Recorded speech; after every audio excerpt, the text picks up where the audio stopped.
Bienvenidos familia, acompáñenme a leer los versículos de esta mañana que se encuentran en Marcos 9, del 2 al 8. La transfiguración. Y la palabra del Señor dice así: 6 días después, Jesús tomó con él a Pedro, a Jacobo y a Juan, y los llevó a ellos solos a un monte alto. Y se transfiguró delante de ellos. Sus vestiduras se volvieron resplandecientes, muy blancas, tal como ningún lavadero sobre la tierra las puede blanquear. Y se les apareció Elías junto con Moisés, y estaban hablando con Jesús. Entonces Pedro dijo a Jesús: Rabí, bueno es que estemos aquí, hagamos 3 enramadas, una para ti, otra para Moisés y otra para Elías. Porque él no sabía qué decir, pues estaban aterrados. Entonces se formó una nube que lo cubrió, y una voz salió de la nube: Este es mi Hijo amado, oigan a él. Y enseguida miraron en derredor, pero ya no vieron a nadie con ellos, sino a Jesús solo. Buenos días, familia, acompáñenme a orar. Padre Dios, te damos tantas gracias por tu bondad esta mañana, Dios. No sé si es porque mi corazón está anticipando la predicación, sabiendo lo que voy a decir, pero hoy creo que nos has regalado una mañana donde tu iglesia ha cantado, Dios. Y yo te doy gracias porque tú has alineado esto con lo que hoy vamos a ver, Dios, y es que hemos sido creados para adorarte, para exaltarte. Y Dios, hay muchos que están bebiendo agua, pero mantienen una sed tremenda, porque no han probado la única agua que realmente sacia el corazón. Y esa no se consigue en Publix, esa vino a nosotros por medio de tu Hijo Cristo. Así que Padre, nosotros venimos hoy en día, por más que algunos ya hemos probado de ti, hemos sido saciados, pero no nos quedamos ahí. Queremos más de ti. Así que rogamos, Padre, que esta mañana tú nos visites, porque tú eres digno de ser adorado, porque tú eres digno de ser exaltado y porque tú decides y deseas ser mostrado para ser adorado. Así que gracias, Señor, muéstrate hoy, porque todos te necesitamos, Señor. En el nombre de Cristo Jesús oramos. Amén. Pueden tomar asiento, familia. Am, el domingo pasado comencé e introduje la prédica hablando en que nosotros hemos sido creados para desear y contemplar gloria. Cada uno de nosotros busca la gloria. La pregunta no es si estás buscando la gloria o si estás dando gloria. La pregunta es en qué o en quién o a quién estás dando gloria. Todos somos criaturas por naturaleza creados para exaltar. Todos aquí. El ejemplo clásico es ver un estadio repleto de gente, sea viendo un partido o escuchando un concierto, y tú ves las personas cantando. No importa si son una tribu no alcanzada, por naturaleza, por su ADN, por la conciencia misma, son criaturas que adoran. Adorarán al sol, la luna, la nube, el árbol, el animal, lo que sea, pero todos somos creados para adorar. La pregunta nuevamente es: ¿qué estás adorando? No simplemente es que hemos sido creados para adorar y para dar gloria, hemos sido creados para contemplar la gloria verdadera en la persona verdadera. Nosotros como iglesia contemplamos para cantar, contemplamos para adorar, pero por la gracia del Señor Jesucristo, tú y yo proclamamos y cantamos la gloria verdadera que se nos ha sido revelada por gracia. Nosotros contemplamos la gloria de Cristo y adoramos a Cristo. Por eso es que decimos que no simplemente hemos sido creados para contemplar, es decir, ver, observar gloria, pero hemos sido creados para contemplar y adorar lo contemplado. ¿Se entiende eso? ¿No te he perdido hasta ahora? Hemos sido creados para contemplar y adorar lo que contemplamos. Aquí es cuando estas ambas se unen. Todo lo que tú estés contemplando, a eso das gloria. Todo lo que tú estés viendo, a eso das gloria. Es decir, a algunos nos gusta mucho comer. Y lo que a nosotros nos gusta cuando hablamos de comida o cuando estamos comiendo algo, normalmente, naturalmente, hablamos de lo que estamos comiendo. Somos, por así decirlo, proclamadores de lo que nos gusta. Todos aquí. Si de pronto a ti te gustan los carros, las casas, la moda, lo que sea que a ti te guste, tú vas a hablar de eso. Bueno, como creyentes hemos probado al verdadero glorioso para contemplarle y proclamarle y adorarle. La verdadera adoración entonces es no simplemente contemplar y quedarte ahí. Tú contemplas para ver y contemplas para proclamar de Cristo. Hemos sido creados entonces para estas dos ambas acciones. Contemplamos y adoramos, pero contemplamos y adoramos solamente a Cristo. Entonces, todos contemplamos y todos damos gloria. Pero hay una gloria verdadera como hay falsas glorias. Hay contemplación verdadera como contemplación vana. Entonces, nuevamente, la pregunta del gran millón es: ¿qué estás contemplando? ¿A quién estás dando gloria? Por naturaleza vamos a tender a darnos gloria. Somos el centro del universo, creemos nosotros. Se trata de lo que yo quiero, cuando yo quiero y como yo quiero. O se trata de doblegarnos ante algo. Entonces, quizás vienes esta mañana y introduzco esto de esta manera porque ante alguien o ante algo tú te estás doblegando. De pronto estás doblegando a la falta de perdón. Pues yo no voy a perdonar. Y ante esa verdad tú te estás doblegando. O de pronto te estás doblegando ante las crisis, lo que está pasando en tu vida, en vez de colocar tu mirada y tu esperanza en esa gloria que cantamos sobre el glorioso Cristo. Entonces, mi oración es que Dios nos doblegue hoy ante la persona correcta. No sé cómo vienes, no te conozco, pero Dios sí sabe. Por lo tanto, todos aquí necesitamos una obra sobrenatural de parte de Dios para doblegarnos ante Dios, porque precisamente lo que vamos a ver hoy es que el Señor mismo prometió redimir un pueblo para la verdadera adoración de su nombre por medio de Cristo. El Señor Dios Yahweh prometió redimir un pueblo para su adoración por medio del glorioso Cristo. Y esto lo vamos a ver. Si tú ya has estado con nosotros, es la segunda vez que leemos ese texto y pareciera que nos hemos subido al monte para quedarnos ahí con ellos. Ya vamos a pasar 3 domingos en estos versículos nomás. Es el segundo y le anticipo, vamos a pasar otro domingo más. Ahora, nuevamente, estamos en el monte alto, hemos trepado a este monte y nos vamos a quedar un tiempo porque lo que yo quiero que hoy veamos es algo que está ahí y hay que mirarlo bien para ver lo que está ahí. Hoy vamos a ver el primer éxodo. Y yo sé que de pronto dices: espérate, Éxodo, ¿de dónde sacó Éxodo? Vamos a llegar allá. Vamos a ver el primer Éxodo para ver el segundo Éxodo prometido. Yo no quiero perderte, yo quiero darte los puntos para que tú más o menos sigas esto. El primer Éxodo, el segundo Éxodo prometido. Y por último, es como que si fuera una canción y el coro más alto es el Éxodo o el segundo Éxodo ya ha llegado. Y eso es lo que vamos a ver. Del primero al segundo al ya llegado. Y eso es lo que vamos a ver en esta mañana. Entonces, acompáñame a pensar primero en este primer éxodo. Estamos hablando del contexto de la transfiguración. La mayoría de nosotros hemos quizás escuchado o leído algo sobre la transfiguración. Y lo que vimos la semana pasada es que la transfiguración de Jesús muestra su gloria verdadera. Es la intención de Cristo mostrar y revelar quién Él es. Lo que vimos la semana pasada fue de alguna manera ver a Cristo, por así decirlo, quitar del medio su humanidad para que viéramos su divinidad. Él quiso mostrar que Él es el Jesús, el esperado, el Señor, Dios mismo. Pero los discípulos tenían que ver más de cerca esta gloriosa revelación del glorioso Cristo. Eso lo vimos la semana pasada. Pero no solamente fue que Cristo reveló su gloria como para revelarle ya. Él revela su gloria con la intención de traer esperanza, consuelo, refugio. Esta esperanza de que Cristo moriría, pero que Él resucitaría. Esta esperanza que dice: como discípulo, tú tienes que seguirme. ¿Y sabes qué significa esto con las condiciones de Cristo? Que tú tienes que negarte a ti mismo, morir a ti, y entonces sígueme. Y los discípulos necesitaban encontrar esperanza, que aquel que estaba diciendo tales cosas era verdadero. Que ante las amenazas, en el contexto que hemos estado hablando de Marcos, hablarle al pueblo en Roma, siendo perseguidos, sufriendo, muchos de ellos asesinados por perros comidos. Es el contexto de Marcos. Y Marcos lo que hace es relatarles que estos discípulos tenían que recordar que Cristo mostró su gloria, no simplemente para decir: este soy yo y ya. Este soy yo estoy con ustedes.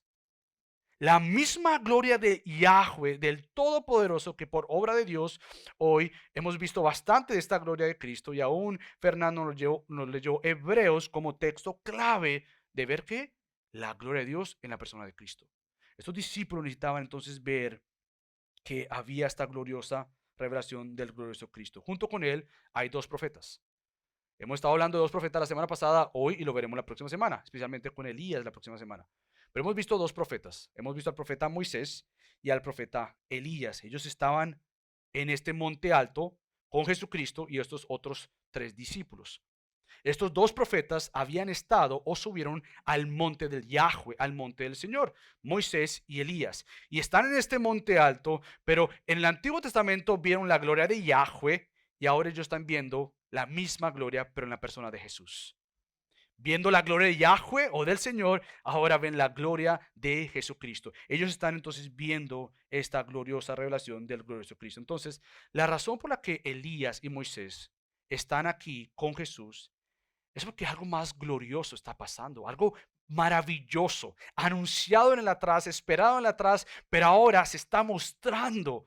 Yo no quiero perderte de lo que ellos vieron, es decir, no quiero perderte de que tú simplemente veas escrito algo ahí, pero de alguna manera te pierdas de ver lo que tuvo que haber pasado en estos discípulos, pero aún en Moisés, en Elías, porque ellos estaban esperando a alguien y este alguien se apareció. Estos discípulos estaban teniendo frente a ellos la revelación de aquel anunciado en el atrás, pero que ahora ha llegado. Cristo entonces llega en este momento para revelar su gloria como aquello que fue anunciado en el atrás, pero ahora ha llegado.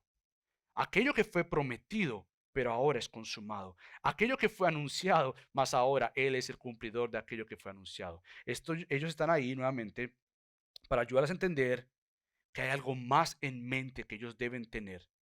Entonces, déjame recordarte cómo es que Marcos abrió. Yo tengo que regresar a Marcos, no quiero perderte, pero Marcos habla de Isaías en el capítulo 1. No sé si tú recuerdas cuando se anuncia que vendría un mensajero para preparar el camino del Señor.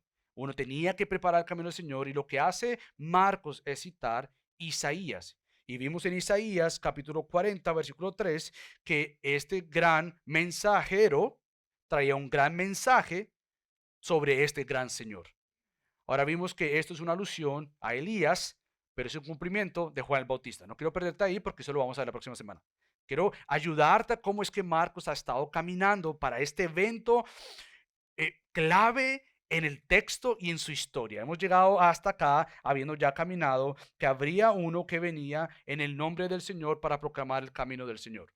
Esto es Isaías 40, versículo 3, pero también vimos que esto había sido anunciado previo a Isaías.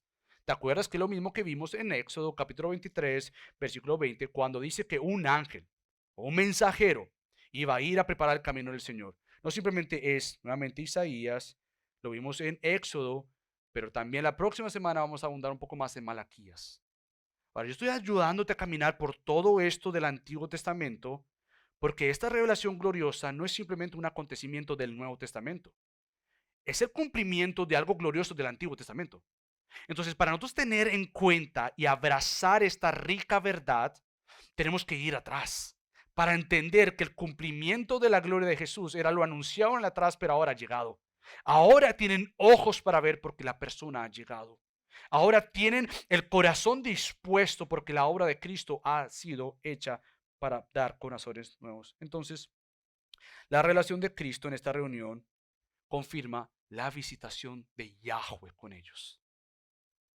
La revelación de Cristo confirma que Dios no ha abandonado sus promesas ni su pueblo. Que el Señor había prometido algo y en el momento de Cristo llegar, suenan campanas, por así decirlo, suenan trompetas, suenan lo que sonó en el ejército celestial cuando Cristo nació. Gloria a Dios en las alturas. Este cántico expresado en el atrás, expresado en el nacimiento de Cristo, es expresado nuevamente en la revelación de Cristo. Estamos hablando del glorioso Cristo que merece ser adorado. No estamos hablando de un profeta más, un Dios más, o lo que quiera que tú le llames, un Señor más, un humano más, un maestro más, un buen Señor. No, Él es el Señor verdadero. Por tanto, el escuchar de Cristo demanda una respuesta adecuada. Entonces, ahora tú mismo estás respondiendo de dos maneras, o obedeciendo, sometiéndote, o rechazando a Cristo. Y mi oración es que intencionalmente veamos precisamente que esta visita de Cristo y su revelación muestra algo glorioso. ¿Qué lograría Cristo con su visita? ¿Para qué Cristo vino?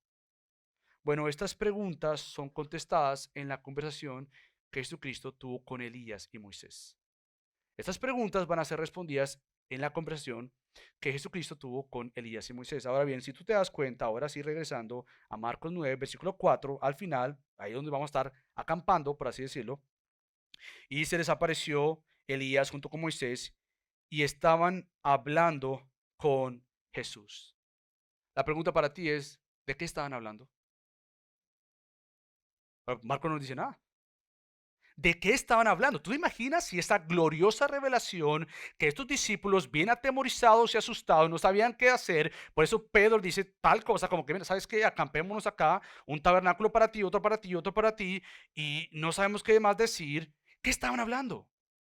Ahora, ¿no es glorioso que la palabra de Dios no nos deja adivinar? Si tú ahorita mismo estás orquestando una respuesta, bueno, no es yo que creo, ¿qué dice el texto? ¿Qué dice la Biblia? Para esto tenemos que ir nuevamente y vemos que Marcos no nos dice nada. Pero gloria a Dios que Él ha escrito su evangelio por medio de 4 personas para revelar más quién Él es. Con esto en mente, yo quiero que tú vayas conmigo a Lucas. Porque Lucas, hablando de la transfiguración, nos ayuda a entender de qué estaban hablando. No simplemente quiero subirte al monte y que quizás podemos ver esta gloria en Cristo y decir, wow, qué precioso es. Pero que subamos al monte para escuchar lo que ellos están hablando. Porque lo que ellos están hablando es algo glorioso que yo quiero que tú veas. Entonces ve conmigo brevemente a Lucas. Vamos a ir a Lucas, capítulo 9. Ese ruido de páginas es increíble. Así que ve conmigo a Lucas capítulo 9 y solamente vamos a ver los versículos del 30 al 31 porque ya hemos leído 2 domingos la transfiguración o los relatos de este subir al monte alto. Pero fíjate lo que dice Lucas, que es interesantísimo y vital para nosotros. Versículo 30, y de repente 2 hombres hablaban con él, los cuales eran Moisés y Elías, quienes apareciendo en gloria hablaban. ¿De qué? Porque Marco no dice nada. Lucas dice, yo sí lo voy a insertar. Yo sí voy a decir de qué estábamos hablando o de qué están hablando. Hablaban de la partida de Jesús que él estaba a punto de cumplir en Jerusalén. Entonces, ¿qué es esta partida? ¿De qué es lo que están hablando? Porque por más que Lucas nos dice de qué están hablando, quizás te quedaste como yo. ¿Partida de qué? ¿Qué es lo que están hablando? ¿Qué es aquello lo cual Elías y Moisés están escuchando de Cristo? ¿Qué es aquello que tanto Moisés como Elías estaban esperando y que Cristo les dice, ha llegado mi tiempo? No es una misión secreta, es una misión revelada en la atrás, pero quizás para nosotros desde este lado es desconocida. Pero esta misión de Cristo fue anunciada en la atrás y ellos llegaron a hablar con Cristo en la relación de la gloria de Cristo que el tiempo se ha cumplido. Ha llegado mi momento. ¿Momento de qué? De tu partida.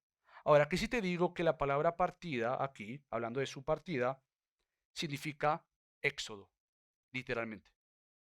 Estaban hablando de su éxodo. Ahora, si yo te pregunto a ti, ¿cuál es el acontecimiento más memorable, enseñado, cantado en el Antiguo Testamento? La gran mayoría de nosotros diríamos Éxodo, la redención del Antiguo Testamento del pueblo de Israel, de la liberación del pueblo de Israel de Egipto, de esclavos a ser libres. Esto es precisamente lo que ellos están hablando. Pero no es simplemente una enseñanza más del Antiguo Testamento sobre el éxodo del Antiguo Testamento. Hay que regresar allá para apreciar lo que ellos están hablando. Porque no le dicen a Cristo, hablemos del éxodo del atrás. Y yo soy Moisés, yo te voy a explicar Cristo qué era. Porque yo pasé por eso. Hablando de tu éxodo, Cristo. Hablando de algo que venía y se ha cumplido. Ellos estaban hablando entonces de la muerte y del éxodo de Jesús de la muerte. Es decir, no simplemente Cristo pasaría por la muerte, Cristo pasaría por la muerte para ser resucitado de la muerte y gobernar con poder, sentarse en gloria e interceder por su iglesia. Ellos están hablando de un paquete enorme, no simplemente una cruzada, pero de la gran cruzada a la gran gloria eterna que todos por gracia en Cristo podremos disfrutar. Entonces están hablando de esta gloriosa realidad de la muerte de Cristo. Ahora, yo quiero que vayamos brevemente a varios cánticos. El título de esta prédica lo puse el segundo Éxodo, el cántico del Cordero Jesús. Y hoy la iglesia ha cantado. Honestamente, yo no sé si es mi impresión, quizás porque vengo con este tema de alabanza en mi mente, de cántico, pero yo les escuché hoy cantar. Bueno, vamos a ver estos cánticos del Antiguo Testamento, pero vamos a llegar a una parte del cántico del Nuevo Pacto, del Nuevo Testamento. Y si pudiéramos cantar, ojalá, si yo cantara, les guía en canción, pero no puedo. Así que quiero que vayamos a ver cómo este cántico del Éxodo que ellos hablan con Jesús fue un cántico del Antiguo Testamento. Ve conmigo rápidamente a Éxodo. Vamos a ir a Éxodo para poder ver precisamente el cántico de Moisés. Ahora, yo no sé que hay mucho tiempo, así que si yo hablo rápido, ahorita voy a subir la velocidad. Así que prepárense. No, no se asusten, familia, están un poco nerviosos ya. No, quiero que vayan conmigo a Éxodo, capítulo 15.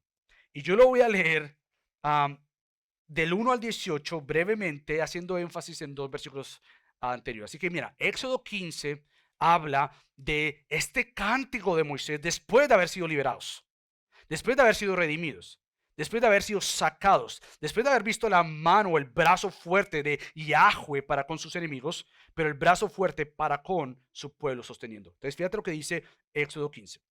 Entonces Moisés y los israelitas cantaron este cántico a Yahweh y dijeron: canto al Señor porque ha triunfado gloriosamente. Al caballo y a su jinete ha arrojado al mar. Mi fortaleza y mi canción es el Yahweh o el Señor, y ha sido para mí salvación. Este es mi Dios y lo glorificaré, el Dios de mi Padre, y lo ensalzaré. El Señor es fuerte, guerrero. El Señor es su nombre. Los carros de Faraón y su ejército arrojó al mar, y los mejores de sus oficiales se ahogaron en el mar rojo. Los abismos los cubren. Descendieron las profundidades como una piedra.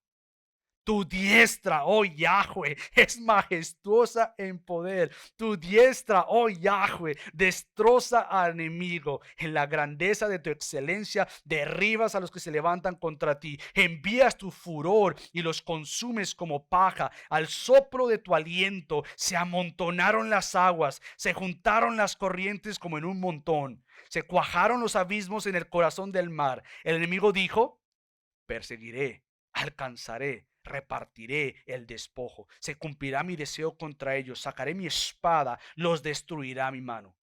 Soplaste con tu viento, los cubrió el mar. Se hundieron como plomo en las aguas poderosas. ¿Quién como tú? Entre los dioses, oh Yahweh, ¿quién como tú, majestuoso en santidad, temible en las alabanzas, haciendo maravillas? Extendiste tu diestra y los tragó la tierra. Y escucha aquí el versículo 13, porque lo que hace Moisés, para no perderte, él está hablando de un evento pasado, pero en su cántico habla de un evento futuro. Y yo no quiero que te quedes en las aguas del ayer. Yo creo que tú veas en el éxodo masivo de Cristo que vendría. Entonces, por ejemplo, el versículo 13 es clave. En tu misericordia has guiado al pueblo que has redimido. Con tu poder los has guiado a tu santa morada. No han llegado allá, pero él ya está hablando de seguridad. Tú los has llevado a tu santa morada. Y en vez de tú pensar que fue en la tierra prometida, que fueron expulsados de ahí y eventualmente regresaron, para el pueblo de Dios le espera la gloriosa tierra prometida. No es Israel, son los nuevos cielos y la nueva tierra. Y él está mirando hacia un futuro venidero. Lo han oído los pueblos y tiemblan. El pavor se ha apoderado de los habitantes de Filistea. Ellos no han peleado todavía, pero ellos están viendo lo que se viene y ya asegura victoria. Si el Señor mató al faraón, venga quien venga, mi Señor los va a vencer. Entonces se turbaron los príncipes de Edom, los valientes de Moab se sobrecogieron de temblor, se acobardaron todos los habitantes de Canaán, terror y espanto cae sobre ellos. Por la grandeza de tu brazo quedan inmóviles como piedra, hasta que tu pueblo pasa, oh Señor, hasta que pasa el pueblo que tú has comprado. versículo 17 y 18 son claves. Escucha esto, tú los traerás, futuro, y los plantarás, futuro, en el monte de tu heredad, el lugar que has hecho para tu morada, oh Yahweh, el santuario. Oh Señor, oh Yahweh, que tus manos han establecido, el Señor reinará para siempre. Moisés hace un cántico del atrás con grandes provisiones para el mañana. Moisés ve la redención, pero mira la gran redención. Moisés ve el gran brazo del Señor, pero ve la gran provisión de salvación por el mismo brazo del Señor. Lo que hace Moisés es entonces unir una realidad del atrás con un evento del mañana. Y estos tres individuos en el monte con Cristo, viendo la conversación de Elías y Moisés con Cristo, están escuchando y están viendo, wow, espérate. Si teníamos el Antiguo Testamento o el Antiguo Éxodo como algo glorioso para nosotros como judíos, ¿qué es este Éxodo? ¿Qué es esta partida de este Señor? ¿Quién es Cristo? ¿Cómo así que Él es el Cristo? ¿Cómo así que Él va a pasar? ¿Cómo así que Él es el cumplidor del Éxodo venidero? ¿Cómo así? Y es el mismo apóstol Pablo que dice, Él es el Cordero. Él es el Cordero que iba a ser entregado a morir por nosotros. Entonces Moisés canta de una realidad pasada con una realidad futura. Una redención menor a una redención mayor. Un evento clave y grande del Antiguo Testamento al gran evento del Nuevo Testamento. Entonces este evento, el primer éxodo, quedó marcado en la historia de Israel. Y tú lo ves de ahora en adelante, te voy a animar a que busques en los salmos, en todo lugar, cuando hablan de este antiguo éxodo, con miras al nuevo éxodo que por gracia tú y yo ya experimentamos. Entonces, hablando en este monte alto, Jesús pasaría por medio de la muerte para redimir a su pueblo. El segundo éxodo se trata de la muerte, resurrección de Cristo para la redención de su pueblo. El segundo éxodo muestra aquella morada eterna, no en un monte de aquí, pero en la gran montaña, por así decirlo, en el santuario de los nuevos cielos y la nueva tierra, donde caminamos y hacia donde vamos, está la morada del Señor. Y ahí todos nosotros reinaremos con Él por gracia. Entonces, un teólogo que leí esta semana habla de esto, éxodo, como en tres partes. El teólogo Rick Watts, que dice lo siguiente. El éxodo consiste en tres partes: liberación, desierto y la tierra prometida. Es el Antiguo Testamento. Podríamos decir entonces en palabras más simples, tiene un comienzo, es un proceso para llegar a un destino.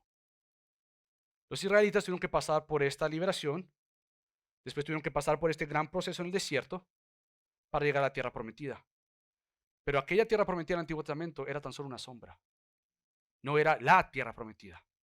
Aquella redención no era la redención, era una redención con sombras o miras a la gran redención.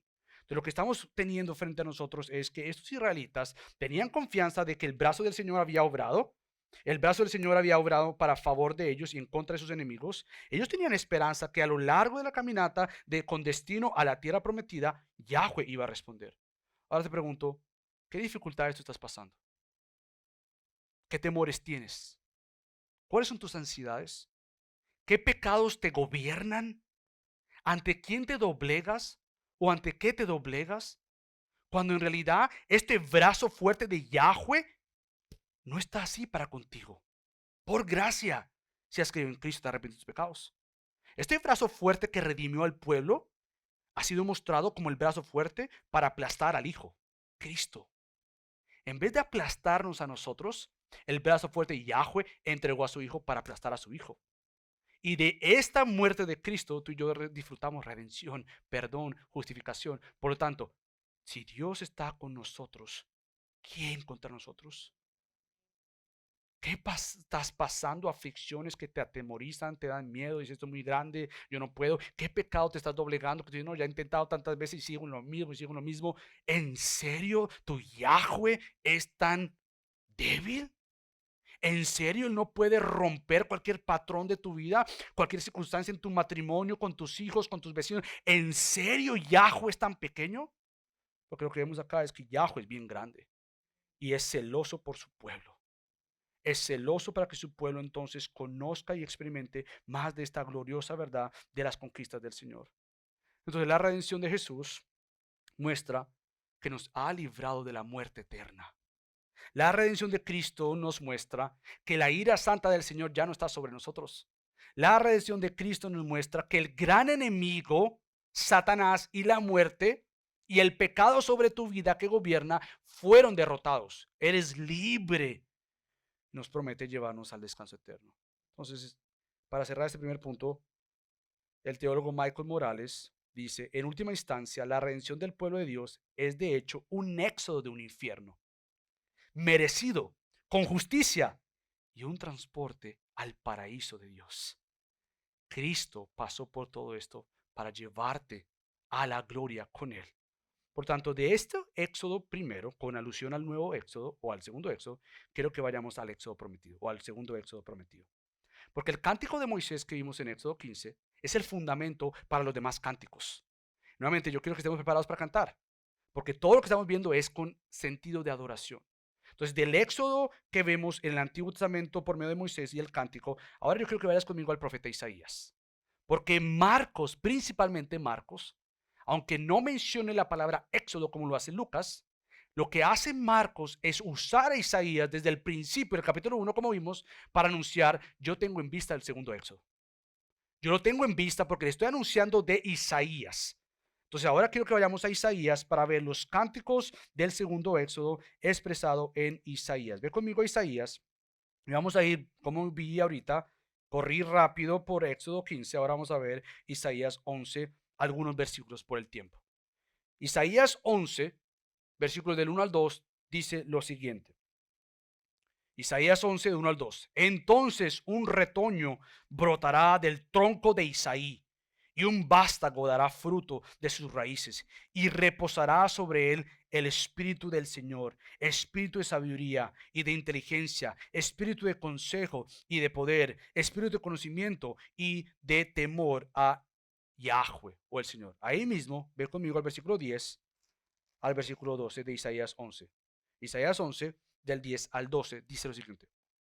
Acontecerá en aquel día futuro, que las naciones acudirán a la raíz de Isaí, que estará puesta como señal para los pueblos y será gloriosa su morada. Entonces acontecerá en aquel día que el Señor ha de recobrar de nuevo con su mano por segunda vez al remanente de su pueblo que haya quedado. ¿Tú escuchaste esto? Que ha de recobrar de nuevo con su mano por segunda vez. Moisés canta en Éxodo y le atribuye la primera liberación al brazo, a la mano de Yahweh. Isaías toma eso y dice, va a haber una segunda vez, donde el Señor tomará a su pueblo. Algunos dirían, bueno, esto es obviamente después de que Israel fue llevado a exilio, entonces fue regresado. Sí, hubo un pequeño regreso del exilio para reconstruir las murallas, pero esto era tan solo una sombra del gran y glorioso que vendría a ser el brazo del Señor mostrado a su pueblo. Pero sigue leyendo ahí. De Asiria, de Egipto, de Patros, de Cus, de Elam, de Sinar, de Hamat y de las islas del mar. Alzará un estandarte ante las naciones, reunirá a los desterrados de Israel y juntará a los dispersos de Judá, de los 4 confines de la tierra. Esto es mayor que Israel. Esto está hablando de la tierra. Está hablando de las naciones, como veremos y cantaremos más adelante cuando continuemos. Ahora yo quiero que vayas conmigo ahí brevemente. Lo pensaba leer, pero no hay mucho tiempo. Isaías 12 dice cántico de acción de gracias en el título. ¿Y de qué se trata? Es un cántico de acción de gracias. Es un cántico, nuevamente, de lo glorioso que vendría a ser la redención del Señor. Fíjate lo que dice este cántico. Y en aquel día dirás, te doy gracias, oh Yahweh, porque aunque estabas enojado conmigo, tu ira se ha apartado, Isaías 12, y me has consolado. Dios es mi salvación. Confiaré y no temeré, porque mi fortaleza y mi canción es Yahweh Dios. Él ha sido mi salvación. Con gozo sacarás agua de los manantiales de la salvación. Y en aquel día dirás, den gracias al Señor, invoquen su nombre, hagan conocer entre los pueblos sus obras. Y tú sigues y sigues y sigues y sigues. Y es un cántico hablando de una redención venidera. Vendrá un día donde un pueblo cantará estas verdades. Y estas verdades cantadas por un pueblo es el pueblo de la iglesia. Nosotros cantamos las verdades de la redención de Cristo. Por lo tanto, nuevamente, lo que vemos aquí es que esta raíz de Isaí iba a ser el heredero verdadero. Y este heredero verdadero es Cristo. Él trajo entonces un nuevo éxodo, como vamos a ver más adelante, donde verdaderamente ahora hay adoración de corazón, porque ahora tenemos corazones de carne para responder en adoración, tenemos corazones para expresar verdades bíblicas. En clase de membresía, hoy tuvimos nuestra última clase y hoy nos tocaba la clase sobre adoración. Y una de las cosas que vimos por la providencia de Dios, como les dije, es recordarles cómo gracia sobre gracia ve la adoración en esta iglesia. La adoración para nosotros es la expresión de qué, de verdades cantadas sobre el Dios que adoramos. Expresamos verdades sobre este Dios digno, porque eso es lo que hemos visto a lo largo de la Biblia. Verdades sobre Él que tienen que ser expresadas, cantadas, adoradas. Cuando la iglesia se reúne, viene a adorar a Cristo. No simplemente en los cánticos, en todo lo que hacemos es adoración al Señor. Los cánticos expresan este conjunto de adoración al Señor. Son verdades no simplemente cantadas, pero que por gracia queremos que sean verdades practicadas. Porque son canciones no simplemente con labios, son canciones por medio de nuestros labios con un estilo de vida que ha sido transformado y está siendo transformado para que entonces le demos gloria al Señor con cambios de vida. Así que como el pueblo de Israel cantó al Señor después de su liberación, el pueblo del Nuevo Testamento, llamado su iglesia, es un pueblo que Pablo dice debe aprender a cantar. ¿Y cómo cantamos? Bueno, Pablo dice debe aprender a vivir presentando sus cuerpos como sacrificio vivo, santo, aceptable a Dios, que ese es nuestro culto racional, es nuestra adoración de conciencia. Lo hacemos entendiendo lo que hacemos y no lo hacemos por hacer. Adoramos a Cristo pensando en Cristo, conociendo a Cristo para ser más como Cristo. Nosotros pensamos al adorar, porque no le estamos adorando a una cosa. Estamos adorando al Dios santo, perfecto, Yahweh eterno. Y nosotros nos doblegamos ante Él para decirle, es según tu manera, revelado en la Escritura, según el modelo perfecto que es Cristo, empoderados y llenos por el Espíritu Santo, queremos ver vidas que reflejen esta gloria de Dios en Cristo. Así que no simplemente fue Isaías, pero por último en el Antiguo Testamento yo creo que verás conmigo a Jeremías. Porque nuevamente no podemos hablar del gran éxodo de Cristo en esta gran montaña, hablándole a sus discípulos y hablando con Elías y Moisés, sin entender que es que había algo glorioso en atrás. Vamos a ver este cántico ahora en Jeremías capítulo 23 y solo vamos a ver los versículos del 5 al 8 por tiempo. Fíjate lo que dice Jeremías 23 del 5 al 8. Vienen días, declara el Señor, en que levantaré a David un renuevo justo. Él reinará como rey, actuará sabiamente y practicará el derecho y la justicia en la tierra. En sus días Judá será salvada e Israel morará seguro. Y este es su nombre por el cual será llamado el Señor, justicia nuestra. Por tanto, vienen días, declara el Señor, cuando no dirán más, vive el Señor. Escucha esto, no vendrán estos días donde dirán que hizo subir a los israelitas de la tierra de Egipto atrás, sino vive el Señor que hizo subir y trajo a los descendientes de la casa de Israel de la tierra del norte y de todas las tierras a donde los había echado. Entonces habitarán en su propio suelo. Vendrá un tiempo donde la canción del Antiguo Testamento en el Éxodo será reemplazada por el cántico del Nuevo Éxodo en el Nuevo Testamento. Vendrá un tiempo donde esto que venía en la persona de Cristo tenía que ser cumplido. Él ha llegado y el éxodo prometido ha sido consumado. Entonces Cristo podrá decir, yo no vine a quedarme. Así que Pedro, deja esa madera que vas a hacer. Deja las varillas. Deja eso que vas a construir, porque yo no vine a quedarme. Yo vine a pasar a cumplir la misión del Padre para comprar lo que nadie más pudo comprar y es la redención de tu alma. Tú no la compras, tú no la ganas. Esto es mío, lo doy dando mi vida por ti. Yo compro redención y no simplemente redención. Preparo y he comprado nuevos cielos y nueva tierra donde mi pueblo, la iglesia, pasará para estar conmigo por el resto de la eternidad. Entonces este nuevo éxodo tiene en mente naciones. Tiene en mente pueblos, tiene en mente tribus y millones de personas que por el resto de la eternidad adoran al Señor. Y por gracia, si tú has creído en Cristo y te has arrepentido de tus pecados, tú eres uno de estos que cantará estas verdades del Señor poderoso. Cuando hablamos del éxodo, estamos hablando de un pueblo. Desafortunadamente en nuestro día, porque el individualismo y el consumismo reina tanto sobre nosotros, es difícil ya pensar en unidad. Es difícil pensar en pueblo. Es difícil pensar en que venimos a la iglesia, no vengo a la iglesia. Que vengo a congregarme congregándonos. Que si voy o no voy afecta a la iglesia porque yo soy uno dentro de la iglesia. Dios ha comprado un pueblo compuesto de individuos que componen un pueblo. Por tanto, cuando hablamos de el pueblo redimido, comprado, estás tú ahí dentro de un pueblo.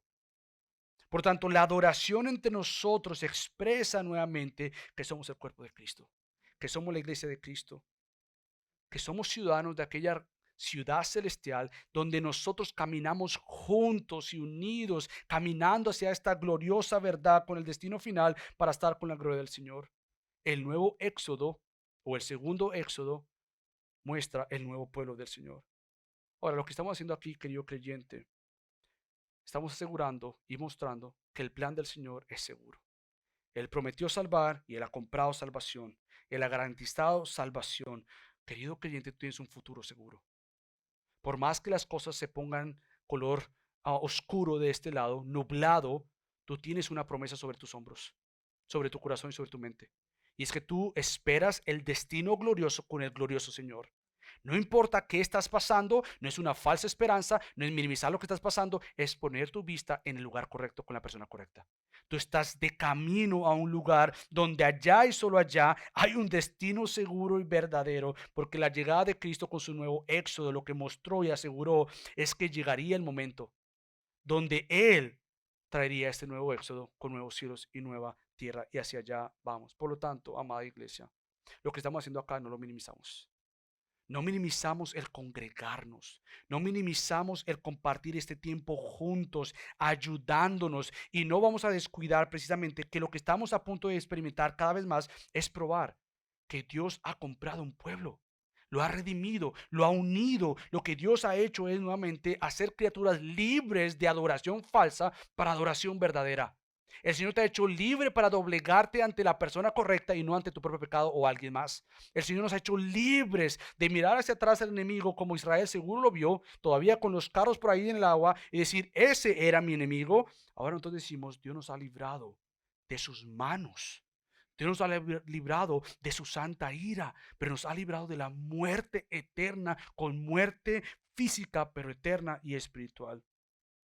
Uno de mis profesores en el seminario, Jason DeRushi, o Doctor D, como le llamamos cariñosamente, él decía lo siguiente: el Mesías es el verdadero Israel, que sería salvado del gran enemigo mismo de la muerte, representando a su descendencia, y de este caos viene el orden con un pueblo nuevo comprado por Jesús.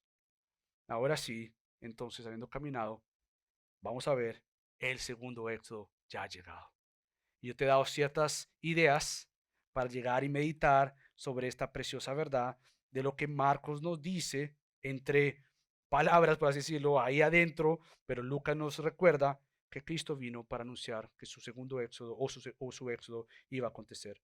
Cuando tú unes todo esto, déjame tratar de unir todo esto de una manera práctica o fácil, por así decirlo, por medio de una referencia de un teólogo que dice lo siguiente, Rick Watts: la presencia de Elías y Moisés sugiere fuertemente que la salvación de Israel en el tiempo del fin ha comenzado. Juntos, tanto Elías como Moisés conectan las comunidades preexílicas, es decir, antes del exilio, entonces Moisés, y las comunidades post-exílicas, esto es decir, después del exilio. Más allá de Moisés, el dador de la ley, y Elías, el profeta paradigmático o el de ejemplo, Jesús es la palabra viva y encarnada de una ley o una Torá recién reconstituida, en torno a la cual se reúne un pueblo de Dios reconstituido en el nuevo Éxodo. El pueblo de Israel se reunía a cantar, la iglesia se reúne a cantar porque su cántico es mayor. El pueblo de Israel podía mirar la liberación de atrás, no se compara a la liberación que nosotros experimentamos. Así que déjame hacer una nota que no tenía aquí, pero es muy importante. Y yo sé que ha pasado ya y lo he mencionado varias veces. Si tú crees que de alguna manera ser un poco más judío te va a hacer más como espiritual, tú no has entendido la salvación de Cristo. Y yo lo veo mucho en los hispanos, que adoramos una tierra, una nación, un gorrito, un shalom, y olvidarnos que es que en Cristo somos libres.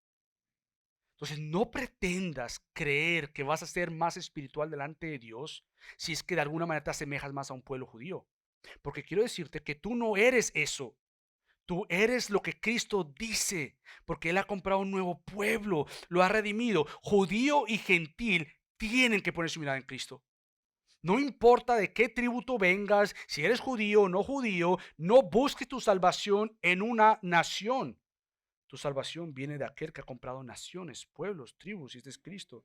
Por lo tanto, tenemos un nuevo éxodo que fue anunciado por Moisés, ahora cumplido en Cristo. Tenemos entonces el éxodo de la reconciliación anunciado por Elías, que veremos la semana pasada. Por lo tanto, lo que nosotros tenemos aquí son cánticos y cánticos y cánticos que cantamos hoy, como lo cantó Moisés, como lo cantó David, que por tiempo no tengo, pero vea, no lo menciono, vea Salmo 18, que es el mismo de 2 de Samuel 22, cánticos de Isaías, y ahora yo quiero que tú veas con tus propios ojos el cántico que cantaremos por el resto de la eternidad. Ahora ve conmigo para cerrar Apocalipsis. Yo te di una caminata rapidísima, pero yo quiero que tú veas Apocalipsis capítulo 15 y veas este cántico glorioso de nuestro Señor en gloria eterna. Fíjate lo que dice Apocalipsis capítulo 15 del 1 al 4. Apocalipsis 15 del 1 al 4. Entonces vi otra señal en el cielo, grande y maravillosa, 7 ángeles que tenían 7 plagas, las últimas porque en ellas se ha consumado el furor de Dios. Vi también como un mar de cristal mezclado con fuego, y a los que habían salido victoriosos sobre la bestia, sobre su imagen y sobre el número de su nombre, en pie sobre el mar de cristal, con arpas de Dios, y cantaban. Cuán grande es Él. Esa es nuestra canción, cuán grande es Él. Que ojalá puedas seguir conociendo más que Él es grande, en verdad. Y que puedes cantar a este cuán grande es Él, porque cuán grande ha sido su salvación. Ustedes saben, gracias o gracia, que no fueron redimidos o rescatados de su vana manera de vivir heredada de sus padres con cosas perecederas, como oro o plata, sino con sangre preciosa, como de un cordero sin tacha y sin mancha, la sangre de Cristo. La redención de Cristo te ha rescatado, te ha comprado, y la redención en Cristo te ha liberado para vivir para Cristo. Es gracia o gracia, vivamos la redención de Cristo, vivamos la salvación de Cristo, siendo personas como Él, por el poder de Él en nosotros. Les amamos, familia, que Dios les bendiga y tengan un feliz resto de día. Amén.